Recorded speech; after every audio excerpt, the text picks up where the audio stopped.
मित्रों,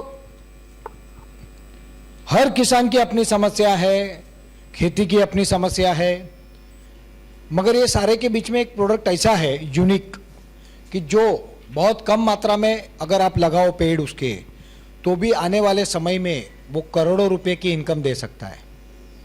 और अगर फॉर एग्जांपल आपके परिवार में बच्चा हुआ, बेटा हुई, बेटी हुई, उसके साथ अगर आपने वो पेड़ लगाया तो 12 से 15 साल के बाद उस बच्चे के भविष्य की चिंता करने की जरूरत नहीं है। नॉर्मली इसका प्लांटेशन जो होता है वो एकर्स ऑफ एकर्स में करते हैं लोग, मगर वो डिफिकल्ट है क्योंकि उतने साल फिर आप उस जमीन में कुछ क्रॉप लोगे नहीं लोगे, उसके अलावा उतने साल उसके ध्यान रखना, उसको मेंटेन करना, ये बहुत कॉस्टली होता है।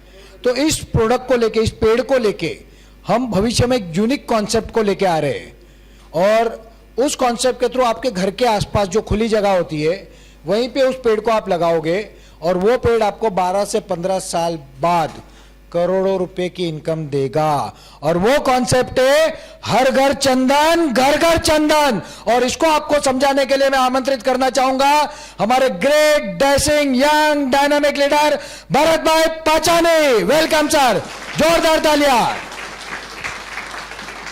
जो किसान है, यानी जैसे सिंधुदुर्ग डिस्ट्रिक्ट है, जैसे हमारा सागर है, तो सागर सर मेरे खेतों में तो है, पता भी नहीं होता हमको कि ये पेड़ कौन सा है। तो आज इसका थोड़ा सा गणित समझेंगे, और ये गणित अगर इसके हम प्लांटेशन का डिस्ट्रीब्यूशन थ्रू एमवीपी करेंगे तो एमवीपी वाले के जो 1.5 लाख है ना, वो 1.5 की जगह पे 3-3 लाख वसूल होंगे, और जो तालुका वाला है ना एमपी ओनर, वो 1-1, 1.5 करोड़ बिफोर फैक्ट्री कमा के बैठ जाएगा। और ये चीज अब भरत भाई बताएंगे। वेलकम भरत भाई। मैं अपनी एमसीएल फैमिली का दिल से स्वागत करता हूं, और चंदन की बात शुरू करने से पहले मैं सर का भी एक बार धन्यवाद मानूंगा कि नेपियर के बारे में जो ये माहिती दी। और 2005 में मैंने शुगर में गन्ने का संशोधन किया, 1 एकड़ 105 140 टन, और वो आईपीएल इंडियन पोटास लिमिटेड की ओर से उसके फार्म में मैंने किया था डॉक्टर हर्ष के रिसर्च के अंदर। तो उसमें भी मुझे याद आ गया कि 1/4 से 11,000 प्लांट आते हैं, और इसी तरह यहाँ वापी में ये संशोधन किया था 140 टन का। तो ये तो एक साल में 140 टन बनाया था, ये 3 महीने में, ये क्रॉप 3 महीने में कंप्लीट हो जाता है, इसकी ग्रोथ इतनी है।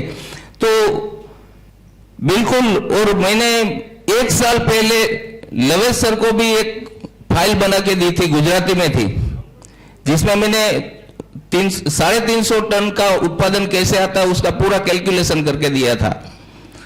तो वो अशक्य जैसी कोई बात अब रही नहीं है उसमें, और कर सकते हैं, बस करने का अंदाज होना चाहिए।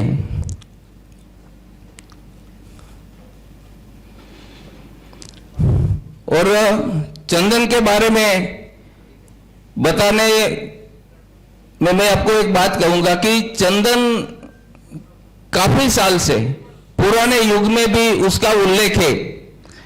एक चौपाई भी है रामायण में कि चित्रकूट के घाट पर बहु संतन की भई, तुलसीदास चंदन घिसे तिलक करे रघुवीर। तो वेद पुराणों से भगवान विष्णु को भी चंदन प्रिय है, और सालों से चंदन का उपयोग होता रहा है। लेकिन अभी भी काफी फार्म है, काफी चंदन के रोप मिलते हैं, काफी लोग उसको बोते हैं, लेकिन उसका यूज कैसे करना है, कैसे उसको प्रोडक्शन में लाना है, और प्रोडक्शन करने के बाद उसका मार्केट कहाँ है, क्यों है, गवर्नमेंट के कौन से नियम है, वो सब हमें पता नहीं होने के कारण हम उसका फायदा नहीं उठा सकते। तो वो स्लाइड शुरू होने से पहले मैं आपको एक और बात बता दूं कि कभी कभी ऐसा होता था कि मैं भाषण देता रहता था और सबको नींद आ जाती थी, तो मैं कभी कभी कहानी सुनाया करता था। इसमें से एक कहानी सुनाता हूं। एक मैं अपने एग्रो बिजनेस में एक भाषण दे रहा था स्टेज से, और सबको नींद आ रही थी, कोई लोग किसान खड़े होकर अपने घर जाने लगे थे। तो मैंने एक बात बोली कि आप 1 एकड़ लैंड में बिना पानी के खेती करके,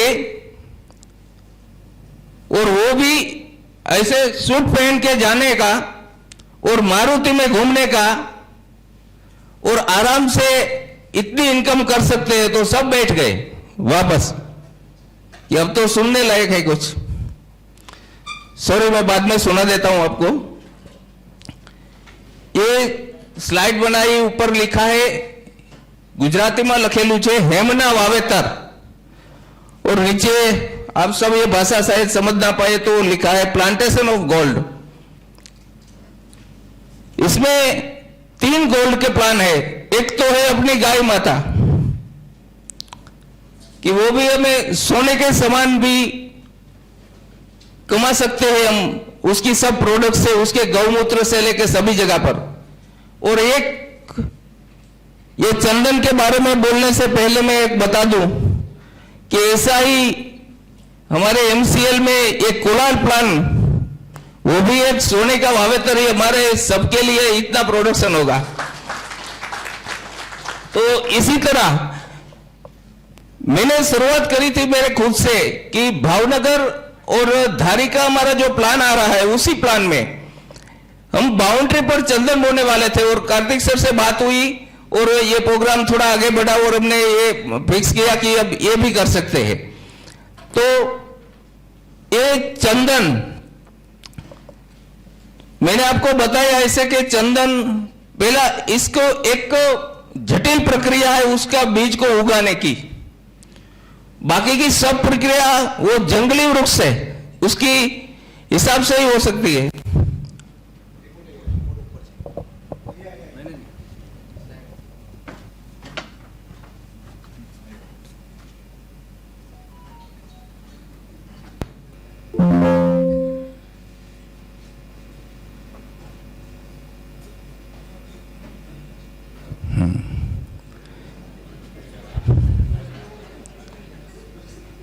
ये स्लाइड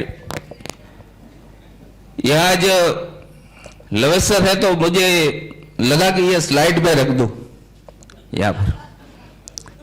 ये स्लाइड कोई पावर दिखाने के लिए नहीं रखी है यहां पर, ये इसलिए रखी है कि अभी कोई भी काम होगा तो हम एमसीएल परिवार सबको नमन ही करेंगे, लेकिन बात जब राष्ट्र की आएगी तो झुकेगा नहीं।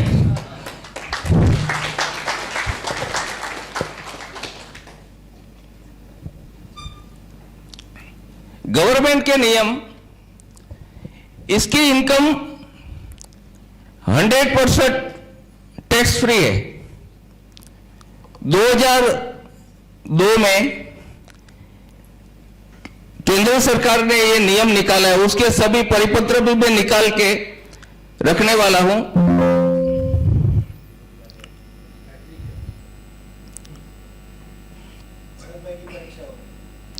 ना मेरी परीक्षा तो होती रहेगी। और ये चंदन वृक्ष की 7/8 हमें या खतावनी कहते हैं शायद यहां दूसरे स्टेट में, उसमें उसकी नोंद करवाना जरूरी है।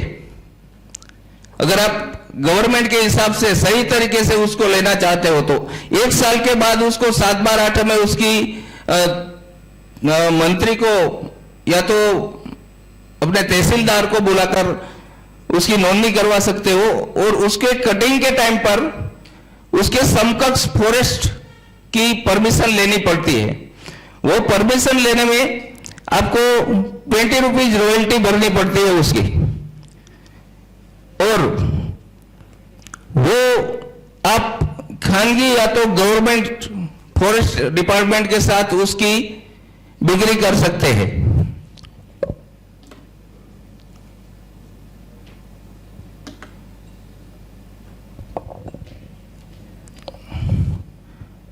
उसमें रिस्क चोरी के सिवा कुछ नहीं है। अगर आपने ख्याल नहीं रखा, नेपियर भी, हम किसान के साथ कभी बातें करते हैं कि नेपियर, तो वो भी पूछती है हमें कि एमसीएल उसके पशु खा जाएगा तो एमसीएल आके उसका रखोला करेगा क्या। लेकिन इसमें चंदन में भी एसएस के भारत या तो एमसीएल रखोला नहीं करेगा, वो आपको ही करना पड़ेगा। और एक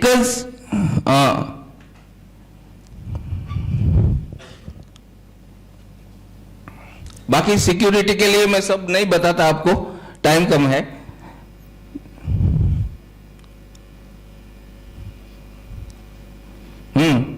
उसका टाइम, आप उसमें इनकम कब कर सकते हो? कम से कम 10 से 15 साल के बाद उसमें इनकम हो सकती है।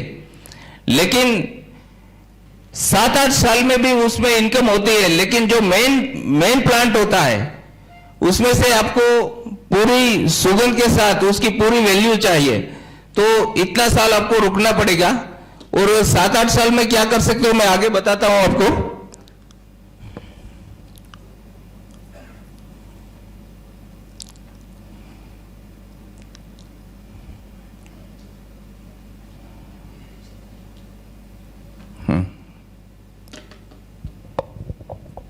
कोई लोग चंदन बोते हैं और 8-10 साल के बाद वो देखते हैं कि अब इतना बड़ा हो गया तो उसकी वैल्यूएशन क्या होगी। लेकिन उसमें गलती करते हैं कोई लोग, ये रतांजलि है, इसको लाल चंदन मान बैठते हैं सब लोग। और काफी किसानों ने 10-10 एकड़ में बोया हुआ है और अभी वो ढूंढ रहे हैं कि उसकी कीमत कहां मिलेगी। तो ऐसी कभी गलती ना करो, इसलिए मैं ये सब बता रहा हूं आपको कि ये रतांजलि है, ये लाल चंदन नहीं है।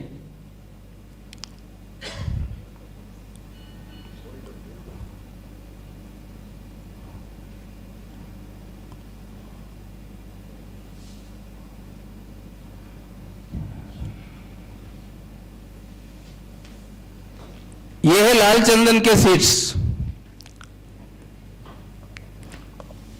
और ये सीड शेप्ड है व्हाइट चंदन के।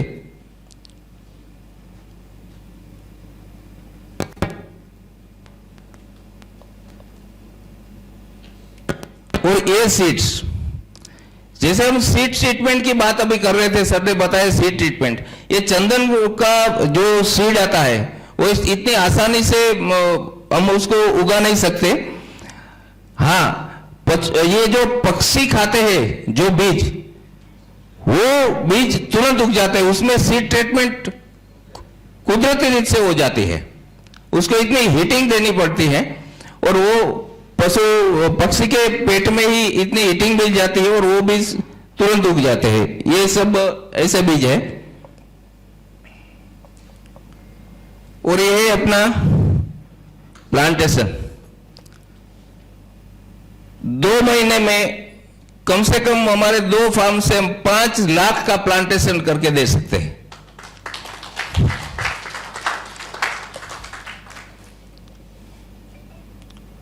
और यह है उसकी लकड़ी। उसमें एक खास बात होती है, आप ये प्लांट कितने साल खड़ा रहा वो उसके काटने के बाद जान सकते हो। ये जो रिंग बनी है वो हर साल एक रिंग बनती है। कोई भी प्लांट हो, मैं चंदन की बात नहीं करता, कोई भी लकड़ी अगर ऐसी रिंग है तो इतने साल बनती है। और जैसे जैसे ये रिंग है तो ऐसे रिंग ये नजदीक हो जाती है। जब ज्यादा साल हो जाती है तो आप गिन नहीं पाते, वो पूरा ब्लैक पोर्शन हो जाता है।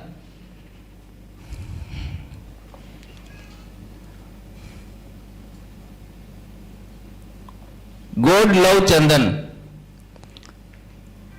कुदरत, अगरबत्ती, धूप बत्ती, ये मन का पाड़ा, ये सब चंदन में से बना सकते हैं। और सैंडलवुड ऑयल,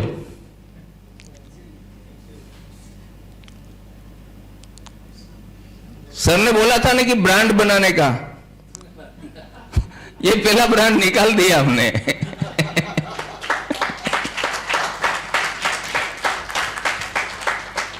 और इसका टेस्ट भी अभी ये खत्म होने के बाद करवाऊंगा मैं सब आपको। एक लकड़ी पड़ी है नीचे वो चंदन की,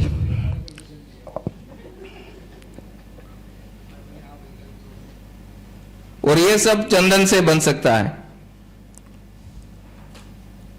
राजस्थान में हमें पत्थर के बारे में बात की थी कमलेश भाई कि कितनी कारीगरी है सबके पास, लेकिन ना तो मार्केट है ना तो माल है, तो ये सब इसमें से हो सकता है।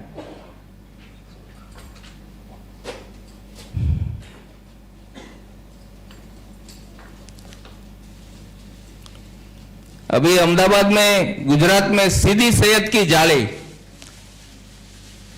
विश्व की 7 अजायबी में से एक थी।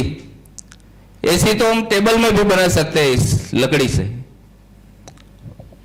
सर ने अभी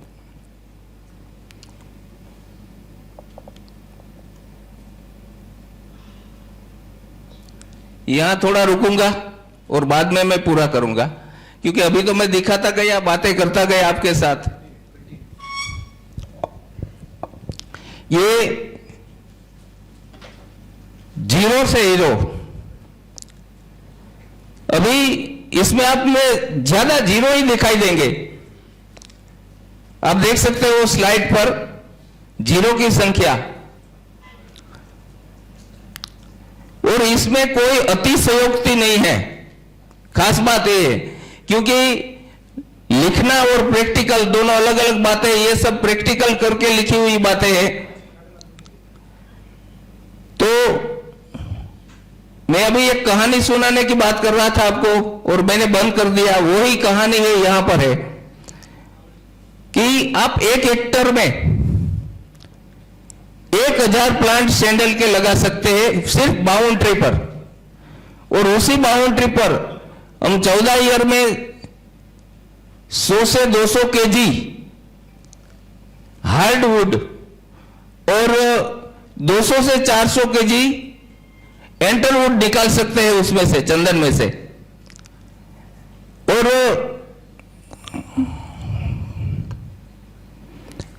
1000 प्लांट से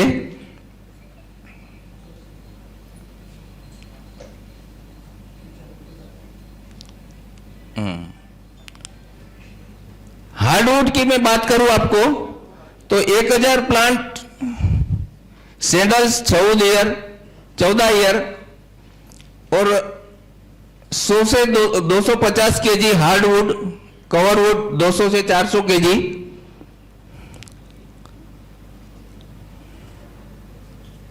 हार्डवुड 1 केजी नेशनल मार्केट 5000 रुपया अप्रोक्स, तो उसके हिसाब से 100 केजी के हिसाब से अगर हम ले ले तो 5 लाख, और 2000 रुपये से में हम कवरवुड का पेमेंट ले ले जो 8 साल और 9 साल में हमें मिलेगा,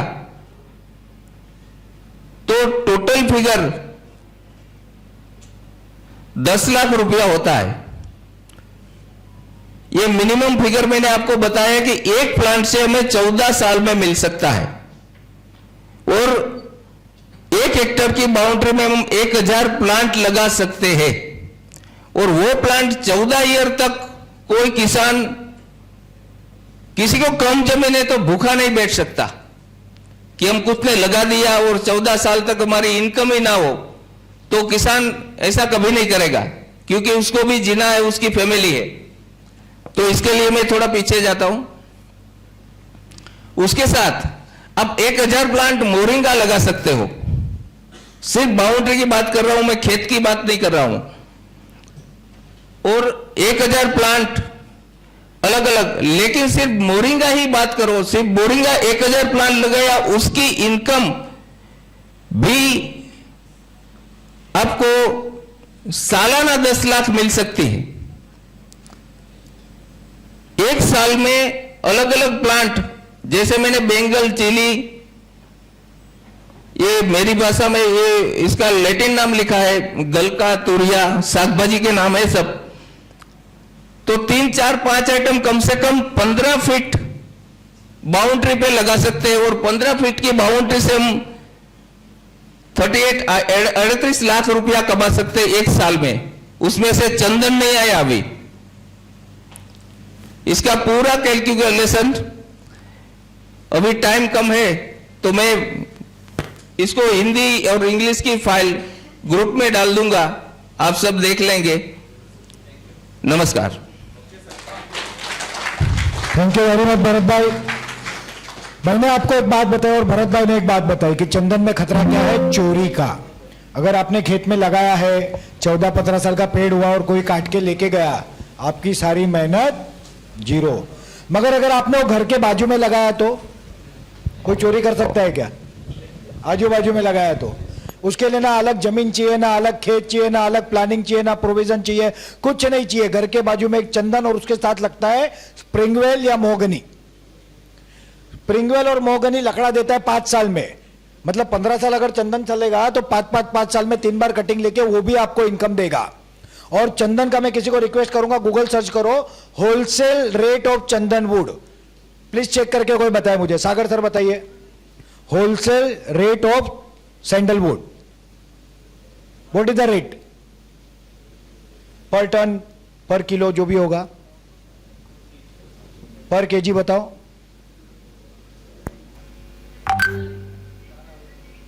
कितना?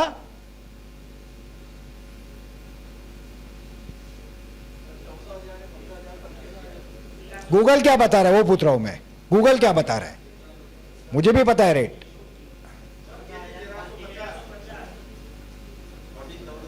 14,000 रुपीज पर केजी। और भरत भाई ने क्या बताया, एक पेड़ में कितना आता है मिनिमम? कितना नहीं, कितना किलो? ये जो केजी की बात बताई ना सर, उसमें समझ गया मैं। दोनों मिला के एवरेज हम पकड़ते 100 किलो और रेट पकड़ते 6,000। 400 किलो मिलता है, लेकिन उसमें हार्डवुड और रोजवुड, हार्डवुड का क्या रेट है? हार्डवुड का 5,000, 5,000 रुपया। और वो कितना मिलता है? 100 से 200 किलो। 100 किलो इंटू 5,000, हाँ तो कितना हो गया वो? 100 किलो इंटू 5,000, 5 लाख। और ये वाला कितना मिलता है जो चंदन होता है? 1,500 से 2,000 भाव यहां पे तो ज्यादा भाव है, ये आप पुराना भाव बोल रहे हो। ये 2005 का भाव। मुझे पता है, नहीं आप डिस्ट्रीब्यूटर नहीं हो, आप रिटेलर हो। गांव गांव में आपकी एमवीपी की दुकान लगी है, आप मार्केट प्राइस से माल बेचोगे। जस्ट इमेजिन, मैं 10,000 का भाव पकड़ो और 100 रुपया पकड़ो तो 10 लाख, 15 से 20 लाख रुपया एक पेड़ देगा। अगर 5 पेड़ घर के बाजू में लगाए तो 15 साल बाद कितना मिलेगा? 1 करोड़। जस्ट इमेजिन, करने जैसा चीज है कि नहीं? और आने वाले समय में पेड़, इसका भाव बढ़ेगा कि घटेगा? बढ़ेगा ना। आज का भाव है, अगर 15 साल बाद का भाव पूछोगे तो मैं बोलता हूं 2 करोड़ ही हो। एक आपके बच्चे की लाइफ, अगर आपको 2 बच्चे हैं, 10 पेड़ लगा दिए, कुछ चिंता नहीं करनी पड़ेगी, ना उनकी शादी की ना उनकी पढ़ाई की। मगर इसको कमर्शियली करने में, बड़े पैमाने पे करने में चैलेंजेस है, छोटे पैमाने पे नहीं। और मैं आपको बताऊं, महाराष्ट्र के छोटे छोटे जो जंगल है, वहां पे कई चंदन के पेड़ है जो लोगों को पता ही नहीं है, क्योंकि वो पहले खुशबू नहीं देते। वो 8 साल के बाद उसमें से खुशबू आती है, तब लोगों को पता चलता है, तब वो चोरी हो जाता है। मगर घर के पास होगा तो चोरी होगा नहीं। तो thank you very much Bharat भाई। और इसकी नर्सरी करके आपके तालुका के थ्रू वो 20 रुपए के आसपास पेड़ आप तक आएगा जब हम स्टार्ट करेंगे, जब एमसीएल परमिशन देगी। और वो आप 70 से 80 रुपया में बेचोगे। अगर एक एमवीपी वाले ने 5,000 पेड़ बेचे और उसको 30 रुपया मिला तो 1.5 लाख रुपया उसका घर में। एक एमवीपी वाले ने 3,000 बेचा, तालुका में 50 एमवीपी है, 1.5 लाख पेड़ बेचे और 1.5 लाख पे 30 रुपया मिला तो कितना लाख हुआ?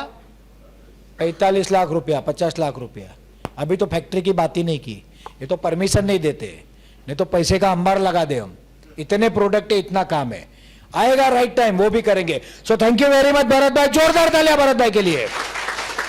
अब मैं एक ऐसी शख्सियत को बुलाऊंगा जो आदमी सार ने तब बताया कि डॉक्टर श्याम गोलप पार्ट 2, बराबर ना। तो मैं यहां पे कहानी, मैं कमलेश जी से रिक्वेस्ट करूंगा और इधर उधर की कोई बात नहीं करेंगे, सिर्फ कहानी बताएंगे, ठीक है? तो कमलेश सेन को मैं जोरदार तालियों से स्वागत करता हूं कि वो आए और अपनी एक बहुत जबरदस्त कहानी बताए, और वो कहानी आपको बताएगी कि एमसीएल कैसे लोगों के लिए बना है। वेलकम कमलेश सर, जोरदार तालियां।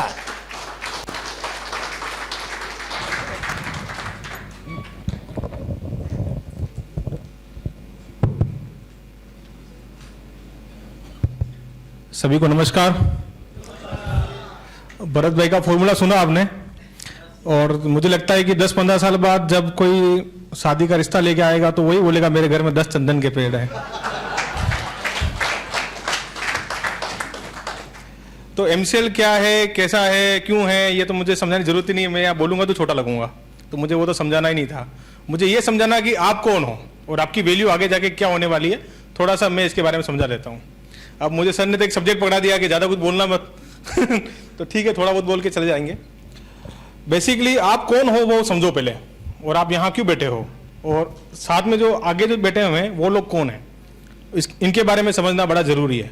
तो आपका रोल ऑटोमेटिक डिफाइन हो जाएगा। ज़्यादा कुछ नहीं, कल हमने वेद की बातें पढ़ी थी, उन्हीं में से मैंने 2 स्टोरी निकाल करके आपको सुनाऊंगा। हम बात करेंगे आज महाभारत की और रामायण की, ये 2 बातें करेंगे और ज्यादा कोई बात नहीं करेंगे।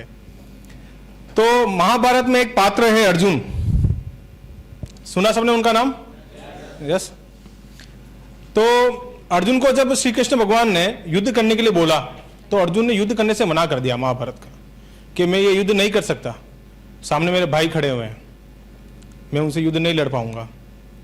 और श्री कृष्ण भगवान को ये पता था कि अर्जुन से बेहतर और कोई योद्धा है नहीं, तो अब उसको मनाना बड़ा जरूरी है। तो श्री कृष्ण भगवान उसके पास में गए, अर्जुन के पास में, और लगातार उनको मनाते रहे, कई टाइम तक मनाते रहे, लेकिन वो मानने के लिए तैयार ही नहीं। तो लास्ट में फिर जाकर के श्री कृष्ण को भगवान का रूप लेकर के भगवत गीता का पाठ करना पड़ा। सबको पता है? तो भगवत गीता के सारे श्लोक उन्होंने विवेचना के साथ में अर्जुन को सुनाए, और सुनने के बाद में, समझने के बाद में, विचार विमर्श करने के बाद में अर्जुन ने यह तय कर लिया कि हाँ, ये मैं युद्ध लड़ूंगा और जीतूंगा, और जीता भी। बरोबर है? इसके बाद में हम एक दूसरे काव्य में आ जाते हैं, रामायण की बात करते हैं। रामायण में भी एक ऐसा ही पात्र है जो कि श्री राम भगवान के बिल्कुल सारथी बनकर रहे, उनका नाम है हनुमान। उनका नाम किसने किसने सुना है? सभी ने सुना है? तो जब श्री राम भगवान ने हनुमान को बोला कि जाओ ये अंगूठी लो, सीता माता को लंका में बताना, बाकी की बात वो खुद समझ जाएंगे, तो उनके मुख से जो है ना अगला शब्द निकला जय श्री राम। क्या निकला? सब जने बोले हैं जय श्री राम। वो लेकर के बाहर आए। अब उनको पता तो ही नहीं लंका किधर है, जाना किधर है, कैसे है, क्या है, गाड़ी कहाँ मिलेगी, फ्लाइट की टिकट कौन करेगा, होटल कौन बुक करेगा, किधर क्या होने वाला कुछ पता नहीं है। उन्होंने बाहर आए, इधर उधर से पूछा, पता लगाया कि लंका जाना है, समुद्र के उस पार है, ऐसा है वैसा है, सब कुछ करके वो गए। लेकिन उन्होंने एक सवाल राम से नहीं पूछा, सारे सवाल उन्होंने बाहर आके पूछे, और जो वो करके आए उनका तो पूरा का पूरा कांड है, लंका कांड। ये खाली अंगूठी बता के आनी थी और वो क्या करके आए वो सब जानते हैं। ये करके वापिस आए, ये करके वो वापिस आए। उसके बाद में एक उनको दूसरा टास्क मिला। जब अगला युद्ध चल रहा था, लक्ष्मण को तीर लगा, तो उनको संजीवनी लाने का एक टास्क मिला कि हनुमान आपको संजीवनी लानी पड़ेगी। वही वापिस नारा एक बार फिर से जय श्री राम। निकल गए बाहर। अब संजीवनी कहाँ मिलेगी, कैसे मिलेगी, क्या होती है, दिखती कैसी है, कुछ पता है नहीं, कुछ अता पता नहीं। निकल गए, पूछते पूछते पता पड़ा कि इस पहाड़ के ऊपर एक संजीवनी बूटी है, लेकिन है कौन सी ये हमें भी नहीं पता, बताने वाले ने बताया। कोई बात नहीं, उन्होंने जय श्री राम किया और पूरा पहाड़ उठाया और लेके रवाना। पूरा पहाड़ लाके रख दिया भगवान के सामने, इसमें संजीवनी ले लो, मुझे नहीं पता इसमें से कौन सी, मैं पूरा पहाड़ उठा के लाया हूं। तो ये दोनों बातें वैसे लगभग सभी ने सुनी होगी। अब मैं एक सवाल पूछता हूं आप सबसे कि इंडिया में अर्जुन के मंदिर में कितने लोग दर्शन करने गए हैं? नहीं है? पक्की बात? फिर से सोच लो एक बार। नहीं है? हनुमान जी के मंदिर में कौन कौन दर्शन करने जाता है? तो एमसीएल को शुरुआत में ऐसे हनुमानों की जरूरत थी जो आज अपने सामने बैठे हुए हैं।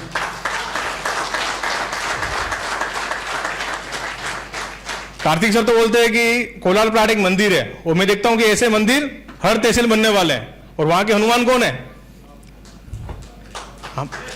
हमारे पास में कोई सवाल नहीं था, बस एक नारा था, जय श्री राम लगाना है और आगे बढ़ना है। तो आप सभी के ये हनुमान की पूरी टीम बैठी हुई आज आपके सामने, और जय श्री राम का नारा लगा के आगे बढ़ रही है। थोड़ी सी कहानी के बाद का एक छोटा सा मोरल भी तो हो जाता, ज्यादा अच्छा रहेगा, ताकि खाली कहानी से मजा नहीं आएगा। बेसिकली मुझे तो ये पता चल गया था शुरुआत में कि मैं क्या कर रहा हूं, और जब मुझे ये पता चल गया कि मैं क्या कर रहा हूं तो मैंने मेरा अपना रोल खुद ही बना लिया। मैंने अलग अलग स्टेट्स में जाके अलग अलग ब्यूरोक्रेट्स के साथ में, पॉलिटिशियंस के साथ में बात करी, और जबकि अल्टीमेटली उनका एक क्वेश्चन आता था उसका मैं एक ही जवाब देता था। मैंने कल भी आपको बताया, हु इज द प्रमोटर। मैं ही तो हूं। तो जब आपने शायद कंपनी बनाई होगी, शायद 23 साल का संघर्ष झेला होगा, लेकिन जब हम इस कंपनी में जुड़ गए तो ये हमारी हो गई, और वो संघर्ष बढ़ गया है। अब वो आपका नहीं है, ये संघर्ष चलता रहेगा, यहां रुकेगा नहीं। अब कार्तिक सर हमेशा एक बात बोलते हैं, हम ईस्ट इंडिया पार्ट 2 नहीं बनने देंगे, ईस्ट इंडिया पार्ट 2 नहीं बनने देंगे। तो कार्तिक सर को ईस्ट इंडिया से इतनी क्यों नफरत है, पता नहीं। मैं तो कब से सुन रहा हूं, शुरू से मैं जब से आया तब से ही सुन रहा हूं, ईस्ट इंडिया पार्ट 2 नहीं बनने देना, पार्ट 2 टाइम। क्योंकि भारत के अंदर तो कई युगों के अंदर अलग अलग शासन रहा है। मध्यकालीन युग की बात करें, प्राचीन काल की बात करें, आधुनिक काल की बात करें, हर काल में शासन रहा है। मध्यकाल की बात करें तो मुगलों का शासन रहा, मराठाओं का शासन रहा, राजपूतों का शासन रहा। क्या जब मराठाओं का शासन रहा तो बाकी लोग अपने आप को गुलाम समझते थे क्या? नहीं, ये तो सत्ता हस्तांतरण होता था। एक के हाथ से जाएगी, दूसरे के हाथ में जाएगी, दूसरे के हाथ से जाएगी, तीसरे के हाथ में जाएगी, जो मजबूत रहेगा उसके हाथ में जाएगी। आज अगर केंद्र के अंदर बीजेपी की सरकार है तो क्या कांग्रेस के लोग अपने आप को गुलाम समझते हैं? नहीं। तो हम ब्रिटिश काल से ही क्यों नफरत करते हैं? ब्रिटिश काल से ही क्यों नफरत करते हैं? इसके पीछे क्या कारण है, यह समझना बड़ा जरूरी है। यह समझना बड़ा जरूरी है। हम यहां पे हर बार रेवोल्यूशन की बात करते हैं। मुझे एक व्यक्ति खड़ा होकर के रेवोल्यूशन बताया कि कितने रेवोल्यूशन हुए, कितने? 3 बताया। कौन कौन से? एक, दूसरा, तीसरा, 3, बस यही हुए और नहीं हुआ कुछ? चौथा बंद करने वाले, फ्यूल रेवोल्यूशन। ओके, और कोई रेवोल्यूशन नहीं है? पक्की बात? फ्रीडम, चलो एक और हो गया, 5वां। और कोई रेवोल्यूशन याद आ रहा किसी को? कार्तिक सर, कोई रेवोल्यूशन? इंडस्ट्रियल रेवोल्यूशन हुआ था वर्ल्ड में, इंडिया में नहीं, वर्ल्ड में हुआ था। ये कब हुआ था? मेरे को क्या है, थोड़ा सा लवेश सर की गणित कमजोर है, मेरी थोड़ी सी सामाजिक कमजोर है, तो मैंने क्या है कि सन ये लिखा हुआ है। रेवोल्यूशन हुआ था 1760 और 1840 के बीच में, जब हम ब्रिटिश हुकूमत के अधीन थे, तब ये रेवोल्यूशन हुआ था। ये हुआ क्यों, वो भी तो जाने। तो हमें आज तक ये पढ़ाया गया कि भारत को किसने खोजा। कौन बताएगा भारत को किसने खोजा पहली बार? Vasco D gamma. पक्की बात? कोई गलत तो नहीं इस बात में? गलत है। भारत को वास्को डी गामा ने नहीं खोजा। वास्को डी गामा भारत आया था, वास्को डी गामा भारत आया था, और उसको भारत में लाने वाले और कोई नहीं, मान्य नहीं, हमारे गुजराती भाई। अगर वो नहीं लाते काश तो ये भारत में ये हालत आज नहीं होते। वास्को डी गामा ने ये बोला कि जब मैं थक चुका था, हार चुका था, क्योंकि ब्रिटिश हुकूमत ने कई सारे जहाज भारत को खोजने के लिए भेजे थे, भारत को ढूंढो, भारत कहां है। क्योंकि जो मध्य की जो जितने भी देश थे, ये ऊंटों के माध्यम से व्यापार करते थे, they are traders. Bharat Hindustan से माल ले जाना और यूरोपियन देशों को बेचना, और उस समय 32% व्यापार विश्व का भारत से होता था। तो वो उनसे पूछते थे ये माल कहां से लाते हो, तो वो उसका पता नहीं बताते थे, बताते पेट पे लात पड़ेगी। तो उनका तुम मत बताओ, हम तो जहाज बेच के ढूंढ लेंगे। उन्होंने सालों साल तक जहाज घुमाया खूब सारे। अंत में वास्को डी गामा को एक गुजराती भाई मिल गया, मैं ले जाता हूं ना, चलो। और कलकत्ता के कालीकट के घाट पे सन ईस्वी 1498 में वास्को डी गामा वहां पहुंचा, और वहीं से बात शुरू हो गई ब्रिटिश हुकूमत की। उनको भारत मिल चुका था, और उसके पास में उस जहाज में बेचने के लिए केवल एक माल था जो कभी सड़ता नहीं है। वो क्या था पता है आप सभी को? वैसलीन। वो वैसलीन बेचने आए थे कि वो सड़ेगा नहीं, लंबे टाइम तो सर्वाइव कर जाएगा, खाली वो वैसलीन बेचने आए थे। और वैसलीन बेच करके ऐसी वैसलीन लगा के गए अपन सबको कि अपन सब बाकी का व्यापार भूल गए। 32% से घट के कहां आ गया? 2% पे आ गया। आज से पहले, इस 2% से पहले भारत के अंदर विश्व का प्रसिद्ध ढाका का मलमल बनता था, रेशम और भी कई सारे मसाले ऐसे बड़े बड़े मसाले, और ये सब छोटे छोटे लघु गृह मध्यम श्रेणी के व्यापार के माध्यम से होता है। कोई बड़ी इंडस्ट्री नहीं थी। बड़ी इंडस्ट्री तो इंडस्ट्रियल रेवोल्यूशन से हुई, उससे पहले छोटी छोटी इंडस्ट्रीज थी। जो भी एमएसएमई करते रहते हम लोग कि एमएसएमई को प्रमोट करो, एमएसएमई को प्रमोट करो, तो तब तो प्रमोट तब से ही थी। ये ब्रिटिशर्स ने उसको कोलैप्स किया। आप मुझे बताइए, प्रथम जातिगत गणना कौन से सन में हुई? जाति आधारित गणना कौन से सन में हुई? कोई बताएगा?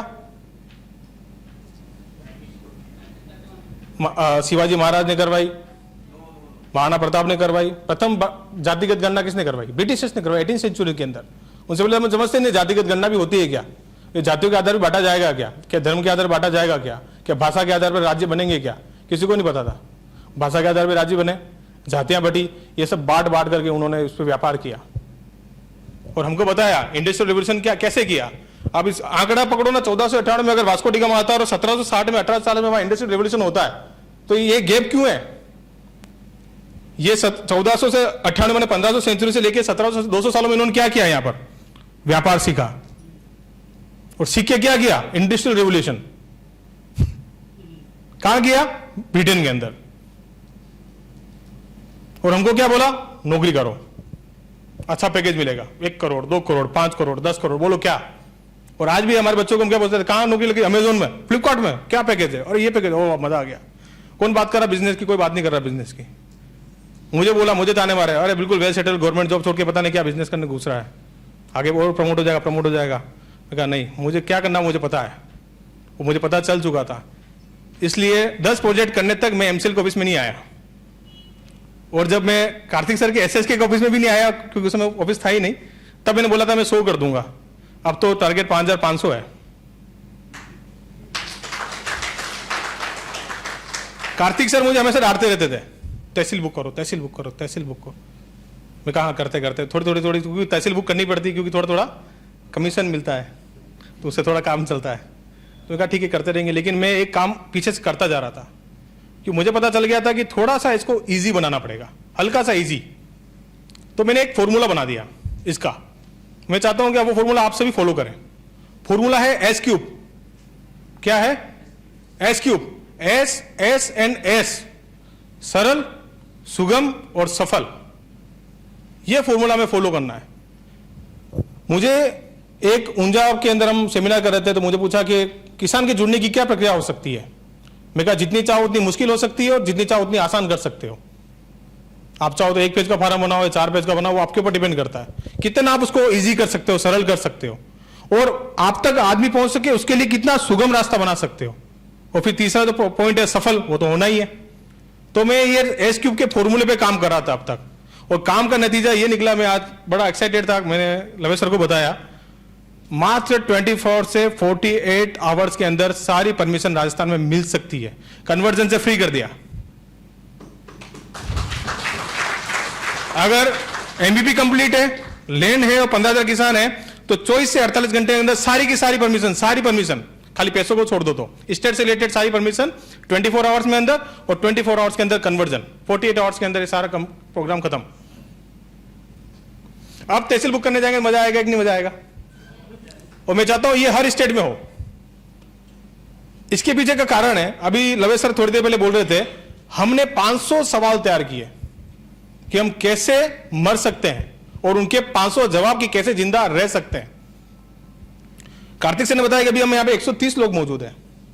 मैं चाहता हूं कि यहां से जाने के बाद मात्र 2 दिन मेहनत करें और 50-50 सवाल आप भी तैयार करें कि कैसे हम मर सकते हैं और कैसे हम जिंदा रह सकते हैं। कितने सवाल? एक आदमी को 50, और 130 लोगों के अगर सवाल जवाब बनेंगे तो बनेंगे 6,500 सवाल जवाब, और 6,500 जो सवाल जवाब एसएस के बारे को भेज देना कि ऐसे तो हम मर सकते हैं और ऐसे हम जिंदा रह सकते हैं, तो बनेगी ताकत। क्योंकि बल्ब का आविष्कार किसने किया था? कोई बताएगा बल्ब का आविष्कार किसने किया था? एडिसन। तो उनके ऊपर भी इन्वेस्टर्स थे जो उनके ऊपर इन्वेस्ट कर रहे थे। तो जब वो बार बार फेलियर हो रहा था, तो उन्होंने बोला था कि हम आपके ऊपर इन्वेस्ट क्यों करें, बार बार फेल हो रहे हो, अब आपके ऊपर इन्वेस्ट नहीं करेंगे, किसी और को ढूंढेंगे। तो उन्होंने क्या बोला? हाँ ढूंढ लो। तो अभी तक का इन्वेस्टमेंट का हमारा रिजल्ट क्या रहा? तो उन्होंने बोला कि ये 900 फॉर्मूले लेके जाओ, इससे बल्ब नहीं बनता है। हमें वो 900 फॉर्मूले एसएस के भारत को देने हैं। इससे फैक्ट्री नहीं लगेगी, इससे लग सकती है। जब अब नया आएगा तो उसके लिए आसान करो, थोड़ा रास्ता आसान करो, थोड़ा रास्ता आसान करो, थोड़ा रास्ता सरल, सुगम और सफल। तो धन्यवाद, आप सभी के बीच में मेरे को आने का मौका मिला, बोलने का मौका मिला। कार्तिक सर को बहुत धन्यवाद। Thank you very much Kamlesh sir. जैसे भगवान राम ने हनुमान जी को एक काम सौंपा और हनुमान जी ने कहा जय श्री राम, और फिर लंका में जाके किया लंका कांड, वैसे हमारे कमलेश सिंह जी ने भी एमसीएल का जब मिशन लिया तब कहा जय एमसीएल, और राजस्थान में किया राजस्थान कांड, और उसका परिणाम है कि राजस्थान में 48 आवर में अभी परमिशन मिलती है। सो जबरदस्त तालियों से सर का अभिनंदन करेंगे। Thank you very much sir. अभी हम आज का एक पहले वीडियो देखेंगे। वो वीडियो एक डॉक्यूमेंट्री है छोटी सी, और वो क्यों दिखाई गई वो मैं आपको बाद में बताऊंगा। Please play.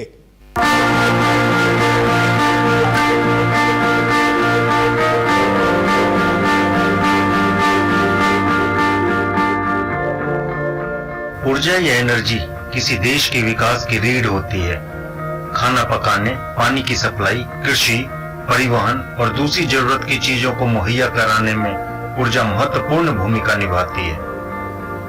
भारत अपनी ऊर्जा आवश्यकताओं को पूरा करने के लिए विदेशों पर निर्भर है। इसके लिए कच्चे तेल की जरूरत का 5 मिलियन बैरल पर डे के हिसाब से लगभग 85% दूसरे देशों से आयात करता है। ऐसे में भारत को ऊर्जा के क्षेत्र में आत्मनिर्भर बनने के लिए तेल से इतर दूसरे स्रोतों का रुख करना होगा जो अक्षय हो। इस तरह के अक्षय ऊर्जा के स्रोतों में एक है बायो सीएनजी, जो एक अक्षय ईंधन है।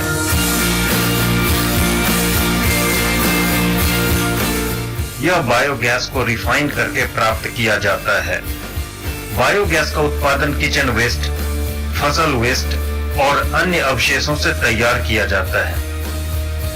इस रिफाइंड बायोगैस को कंप्रेस्ड किया जाता है, जिसमें 90% से अधिक मीथेन यानी CH4 होती है।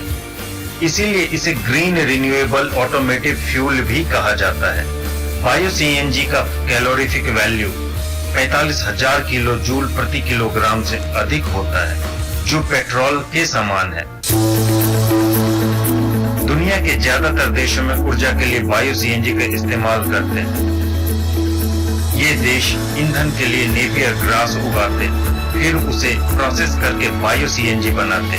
नेपियर ग्रास की खेती का चलन अभी हमारे देश में कम है, जबकि इसकी खेती में सिर्फ एक बार बुआई के बाद साल में करीब 4 बार कटाई कर सकते हैं। इस तरह इस घास का तकरीबन 7-8 सालों तक उत्पादन ले सकते हैं। इसके लिए सिर्फ सिंचाई की व्यवस्था होनी चाहिए। यह फसल गन्ने की तरह होती है। पशुओं के लिए भी यह पौष्टिक मानी जाती है। पशुपालक इसे पशु आहार के रूप में भी उपयोग कर सकते हैं। एक्सपर्ट का मानना है कि नेपियर ग्रास से जमीन की उर्वरा शक्ति बढ़ती है, साथ ही ग्राउंड वाटर लेवल भी दुरुस्त होता है। इस घास से किसानों को सालाना 2 से 2.5 लाख प्रति एकड़ की कमाई हो सकती है। गोवा के पूर्व मुख्यमंत्री तथा पूर्व केंद्रीय मंत्री स्वर्गीय मनोहर पर्रिकर ने भी बायो सीएनजी को उत्पादन और इसके इस्तेमाल के लिए लोगों से आह्वान किया था। वर्तमान में केंद्रीय सड़क एवं परिवहन मंत्री श्री नितिन गडकरी भी इसके उत्पादन और उपयोग पर गंभीरता से ध्यान दे रहे हैं। दरअसल बायो सीएनजी का हम निर्माण कर सकते हैं, अर्थात यह सीमित नहीं है, जबकि दूसरे प्रकार के ईंधन जैसे पेट्रोल, डीजल, एलपीजी और कोयला भूगर्भ स्रोत से प्राप्त होते हैं और ये सीमित है, जो एक दिन खत्म हो जाएगा। सबसे महत्वपूर्ण बात यह है कि बायो सीएनजी के मुकाबले अन्य सभी ईंधन अत्यधिक प्रदूषण पैदा करती है, जो पर्यावरण के लिए बेहद हानिकारक है। यह प्रत्यक्ष रूप से हमारे स्वास्थ्य को प्रभावित करती है। इसीलिए यह हमारी जिम्मेदारी बनती है कि हम ग्रीन रिन्यूएबल फ्यूल का इस्तेमाल करें, साथ ही दूसरों को भी ऐसा करने के लिए प्रेरित करें।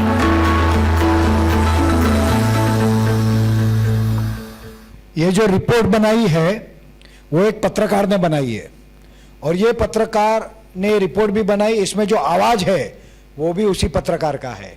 और इतना ही नहीं, ये पत्रकार ने national news channel India TV को रिप्रेजेंट किया है। और सबसे खुशी की बात है कि हमारे अपने परिवार के हिमाचल के नालागढ़ तहसील के MP owner mister Rakesh Rana ने बनाई है। राकेश राणा सर प्लीज खड़े हो जाइए, जोरदार तालियां राणा सर के लिए। मीडिया लाना नहीं है, मीडिया घर में है, हमारे अपने घर में। जोरदार तालियां सर के लिए, जोरदार। Thank you very much, please have a seat. So अब हम हमारे इस 3 दिन के ट्रेनिंग सेशन की समाप्ति की तरफ जाते हैं। और सबसे पहले मैं बहुत बहुत धन्यवाद कहना चाहूँगा, क्योंकि जब मैं इसकी तैयारी कर रहा था तब मैं बहुत सारे काम थे छोटे मोटे, यहाँ हॉल से लेके होटल से लेके आपको जो हमने गिफ्ट हैम्पर दिया है वो गिफ्ट हैम्पर, आपका विजिटिंग कार्ड, सॉरी आपके इनविटेशन कार्ड, आपके नेम प्लेट, आपके गले के आईडी, बैच, उसके अलावा गिफ्ट में अब जो हमने आपको दिया उसमें एक वॉच, और वो वॉच में हमारी फैक्ट्री, हमारे सपने, हमारे मंदिर का फोटो, उसके साथ साथ बाकी की चीज़ें, पेन, ये सब तैयारी करनी थी और बहुत सारा तैयार करना था। और इतनी बड़ी तैयारी एक टीम के बगैर नहीं हो सकती, एक व्यक्ति ये कुछ नहीं कर सकता। आज ये जो हमारा प्रोग्राम है, ये जो ट्रेनिंग है, अगर ये सक्सेसफुल हुई है ना तो ये हमारे कारण नहीं हुई है, ये आप लोगों के कारण हुई है, आपके एक्टिव पार्टिसिपेशन और आपके एक्टिव रोल की वजह से हुई है। तो इसमें जो मेरा गिफ्ट का जो पूरा डिपार्टमेंट था, जो मुझे प्रेशर था कि ये कैसे करूंगा, क्योंकि बाकी के काम थे, समय कम था, तैयारी करनी थी, तो इसमें मुझे बहुत जबरदस्त सपोर्ट मिला हमारे भरत भाई पाचानी सर की तरफ से। तो मैं रिक्वेस्ट करूंगा भरत भाई प्लीज स्टेज पे आए। भरत भाई के साथ साथ हमारी बेटी कृति भी स्टेज पे आए, देव भी स्टेज पे आए। और भरत भाई की टीम यहाँ पे लाइव टेलीकास्ट रिकॉर्डिंग कर रही है, बाकी की चीजें संभाल रही है। भरत भाई की पूरी टीम को मैं रिक्वेस्ट करूंगा कि स्टेज पे आए। उपाध्याय सर और लवेश सर भी प्लीज आए। और प्रकाश सर से रिक्वेस्ट करूंगा सबके फोटो ले। Sir 2 minute please. Upadhyay sir आइए।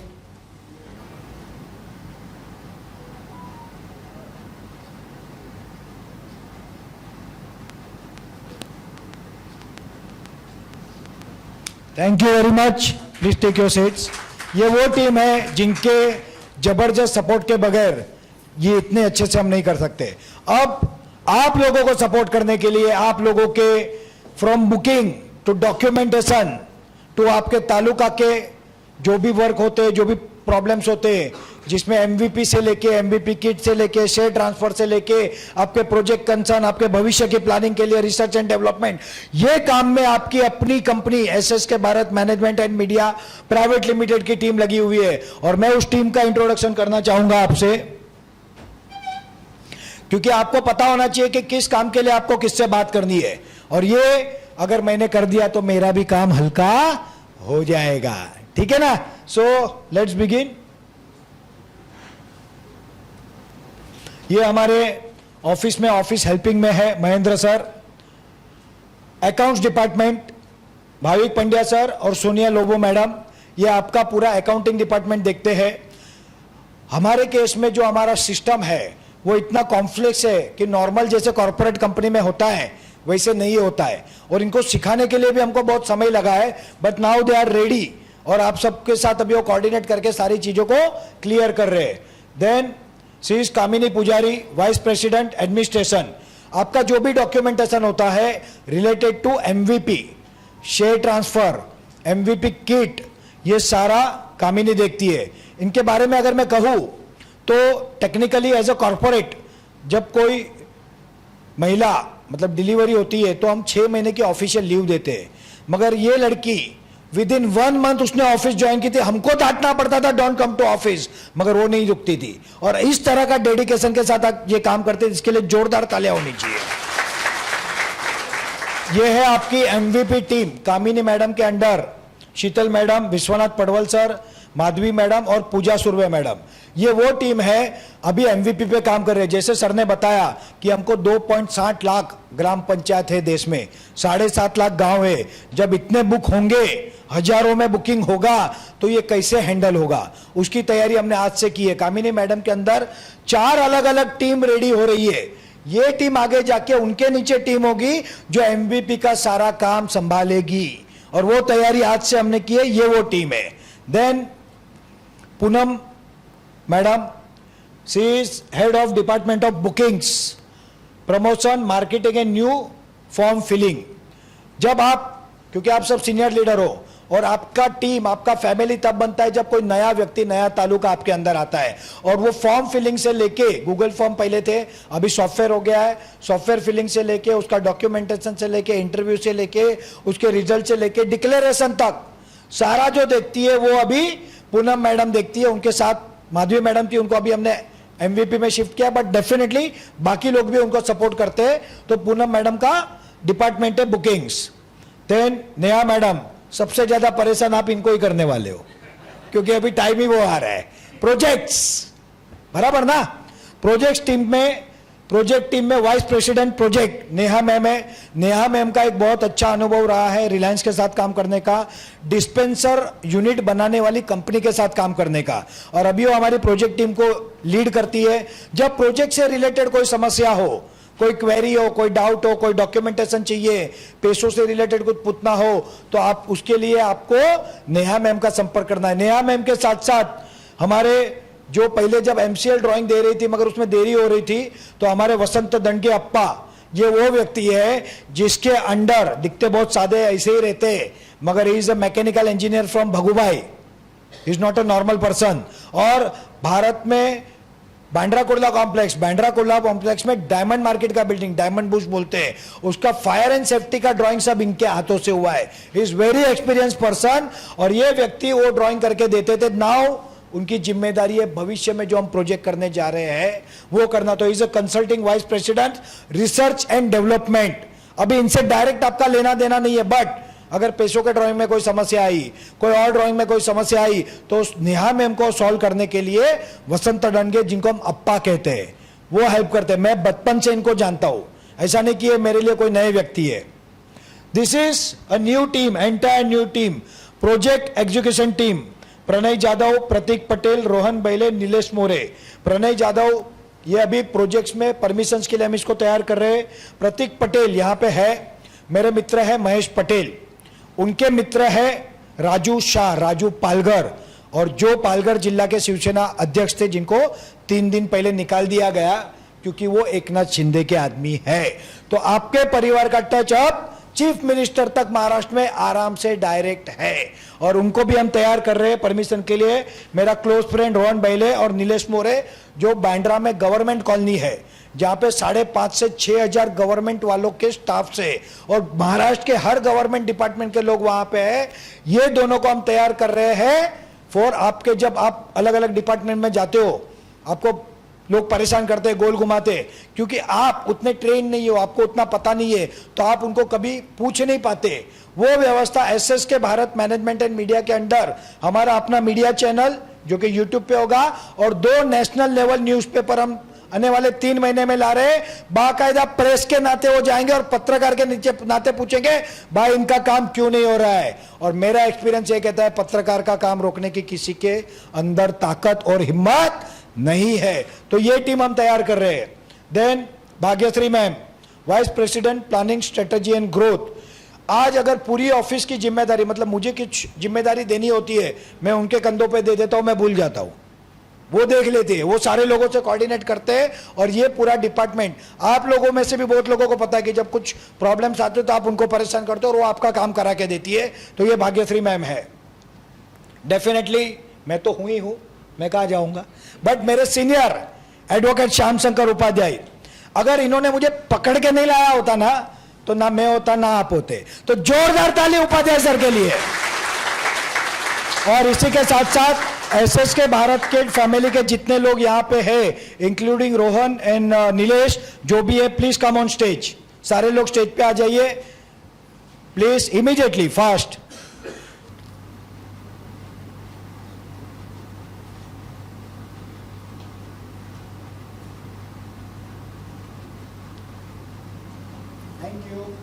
Thank you very much. मित्रों, आप सबने 3 दिन हमको बहुत सहयोग किया, समय पे आए, समय पे सीखा, समय पे जाना, मगर अब समय है इसको इम्प्लीमेंट करने का। एज ए लीडर आप लोगों की रिस्पॉन्सिबिलिटी है कि आप आपकी टीम के संपर्क में रहो, कांटेक्ट में रहो, और उसी के साथ साथ प्रॉपरली उनके प्रॉब्लम्स को जानो, समझो। लेट मी टेल यू, 5.25 साल की जर्नी में मेरे पास एक भी ऐसा सवाल नहीं है जिसका मैं जवाब ना दे सकूं, और इसका श्रेय जाता है doctor Shyam sir, doctor लवेश sir और प्राची मैम को। जोरदार ताली इनके लिए होनी चाहिए, जोरदार। Correct, this is the way, this is the spirit, इस तरह से होना चाहिए। Yes, thank you, thank you. और ये नंबर से डिपार्टमेंट वाइज, टीम वाइज, ये मैं ग्रुप पे भी शेयर कर दूंगा। यहां से आप भले फोटो लो बट नहीं आएगा क्लियर, तो I will share on the group, तो उसमें से आप ले सकते हो। मित्रों, मैं आप लोगों के लिए ऑलवेज अवेलेबल हूं, और आप सबको पता है जब आप फोन करते हो तब अगर मैं इमीडिएट बात ना कर पाऊं तो शाम को या दूसरे दिन मेरा फोन आपको आ ही जाता है। मगर अब मुझे ये ड्यूटी, ये रिस्पॉन्सिबिलिटी आपके कंधों पे देनी है, क्योंकि मैं अगर ये करूंगा तो जो आगे के काम है वो कौन करेगा। हमको आगे का प्लानिंग करना है, हमको गवर्नमेंट लेवल्स पे डील करनी है, हमको आपकी चीजें परमिशन है। जैसे हमारे कर्नाटक के सर ने कहा था कि एमसीएल गवर्नमेंट को मिले। एमसीएल मतलब कौन? हम ये तो है। Who is MCL? We are MCL. तो हमको ये करना है, तो इसके लिए मैं तैयारी कर रहा हूं। कुछ यूनिक प्रोजेक्ट्स पे हम काम कर रहे हैं, जैसे महेंद्र ठाकुर सर के साथ बीज प्रक्रिया किट और कुछ यूनिक प्रोडक्ट, जिसमें से एक सैंपल उन्होंने आज दिया है बेल पत्र। उसमें से बेल फल होता है जो शिव जी को चढ़ता है, उसके पाउडर जो आपके सबके टेबल पे रखा है वो बहुत गुणकारी है, उसका प्रोडक्ट है। और भी चीजें हैं। उसके अलावा कैटल फीड के प्रोडक्ट पे हम काम कर रहे हैं। गौ आधारित इकोनॉमी पे हम काम कर रहे हैं। गाय के गोबर से पेंट, पेपर, अगरबत्ती, फ्लावर पॉट, लकड़ी, जितने प्रोडक्ट बनते हो बनाए। आने वाले समय में हम ऐसा एक मॉडल लाना चाहते हैं कि हम गाय का गोबर ले, ऊपर से पैसा दे, ऊपर से गाय का चारा फ्री दे, और दूध भी बोले भाई तू बेच। मतलब गाय कभी कत्ल खाने नहीं जाएगी। ये पॉसिबल है और ये हमारा परिवार करके रहेगा। गाय कभी बोझ नहीं बनेगी। उसके गोबर में इतना गुण है, उतनी वैल्यू है। और आज प्रोडक्ट्स है। पेंट इंडस्ट्री 60,000 करोड़ की है। ये पूरी की पूरी इंडस्ट्री हमारे किसानों के पास जा सकती है। बहुत कुछ है। तो ये सब करना है, और ये सब तब होगा जब आप लोग अपनी जिम्मेदारी को समझोगे। जब सीनियर, सुपर सीनियर बीडीए कहूंगा मैं, क्योंकि हमारी टीम ऐसी है कि सीनियर बीडीए किसको कहूं, सीनियर से भी सीनियर लोग हैं। तो सुपर सीनियर बीडीए एक नया मैं सर बता रहा हूं, उसके नीचे सीनियर बीडीए, फिर बीडी, फिर बीडीए, और नए आने वाले भविष्य के लीडर्स। सारे लोगों को मैं कहूंगा अपनी ड्यूटी, अपनी रिस्पॉन्सिबिलिटी को लो और डिलीवर करो। जहां आप रुकोगे वहां एमसीएल भी है, हम भी है, और सब मिलकर करेंगे। 2 रिक्वेस्ट अगेन करूंगा। एक, एग्रीमेंट आपकी टीम के हुए कि नहीं क्रॉस चेक करो। और दूसरा, एक फॉर्म है जो मैंने आपको बताया कि 10 अगस्त के लिए आवश्यक है। ये डिक्लेरेशन सारे 95 जो प्रोजेक्ट है जिनके 10,000 और 15,000 हुए हैं, उनका ये फॉर्म भर के लेना है। ये सुपर सीनियर बीडीएस को ये रिस्पॉन्सिबिलिटी लेनी है अपनी टीम की। ये फॉर्म्स ले ले, ये सारा चेक करे, इसमें वो अपनी साइन करके मुझे देंगे, मुझे रिपोर्ट करना है, और रिपोर्ट करके एमसीएल को last date of submission is maximum by 23rd, मतलब 22 तक आपसे आए और 23 को मैं एमसीएल को दूं। अगर हमने ये नहीं दिया और अगर किसी को आने को नहीं मिला तो उसकी जिम्मेदारी हमारी अपनी होगी, उसकी गलती नहीं है, वो हमारी गलती होगी, हमारी कमी होगी, और हम ऐसा बिल्कुल नहीं होने देंगे।